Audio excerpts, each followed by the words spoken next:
ഇന്നത്തെ ഉച്ചയൂട് നോക്കിയാലോ? ദേ നോക്കിയേ, നല്ല പാലക്കാടൻ ഉണ്ടമട്ടേരി. എനിക്ക് ഈ ഉണ്ടമട്ടയോട് ഭയങ്കര ഇഷ്ടമാട്ടോ. പെട്ടെന്ന് വേവും, ഒരു നല്ല പരുവത്തിന് കിട്ടുകയും ചെയ്യും. ദേ നോക്കിയേ, ഇന്ന് നല്ല ഇടിച്ചമ്മന്തി ഉണ്ട്. ഇടിച്ചമ്മന്തി പിന്നെ ചമ്മന്തിപ്പൊടി എന്നൊക്കെ പറയും കേട്ടോ.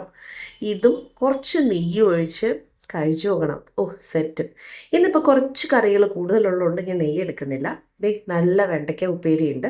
വെണ്ടയ്ക്ക ഉപ്പേരി വെറും വെളിച്ചെണ്ണയും വെണ്ടയ്ക്കയും കറിവേപ്പിലയും ഉപ്പും മാത്രം ചേർത്ത് അടച്ച് വെക്കാതെ വേവിച്ചെടുത്ത വെണ്ടയ്ക്ക ഉപ്പേരിയാണ്.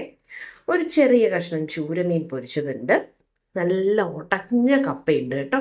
നല്ല ഉടച്ച കപ്പ, നല്ല കടുവൊക്കെ താളിച്ചത്, നല്ല മുളകിട്ട അയിലക്കറിയും കൂട്ടി കുഴച്ച് കഴിക്കാൻ അടിപൊളി ടേസ്റ്റാട്ടോ. നല്ല എരിവുള്ള കറിയാണ്. പിന്നെ ഇതാ നോക്കി, വേറെ ഒന്നും വേണ്ടത്, ഈ പൊടി മാത്രം ഇച്ചിരി നെയ്യ് ഒഴിച്ചൊന്ന് കുഴച്ച് കഴിച്ചു നോക്കി. ഈ പൊടിയുടെ റെസിപ്പി നമ്മൾ ഓൾറെഡി ഷോർട്സ് ആയിട്ട് അപ്പ് ചെയ്തിട്ടുണ്ട് കേട്ടോ. അടിപൊളി ടേസ്റ്റാണ്. ഈ ചോറൊക്കെ കൊണ്ടുപോകുന്നവർക്ക്, അതുപോലെ തന്നെ ഇലയിലൊക്കെ പൊതിഞ്ഞുകൊണ്ട് പോകുന്നവർക്ക് ഇതൊരു ഇച്ചിരി വെച്ച് കഴിഞ്ഞാൽ ഓ മൈ ഗോഡ്, അടിപൊളി ടേസ്റ്റാട്ടോ. നിങ്ങളൊന്ന് ട്രൈ ചെയ്ത് നോക്കണം കേട്ടോ. റെസിപ്പി എൻ്റെ ഷോർട്സിലുണ്ട് കേട്ടോ. അപ്പോൾ ഇച്ചിരി എല്ലാം കൂടെ എടുത്ത് വെച്ചിട്ട് ഒരു പിടി അങ്ങോട്ട് കഴിച്ചു. ഓ, സെറ്റാണ്. ഓ, ഇങ്ങനെയൊക്കെ വേണമല്ലേ ഊണ്? എന്താ അല്ലേ?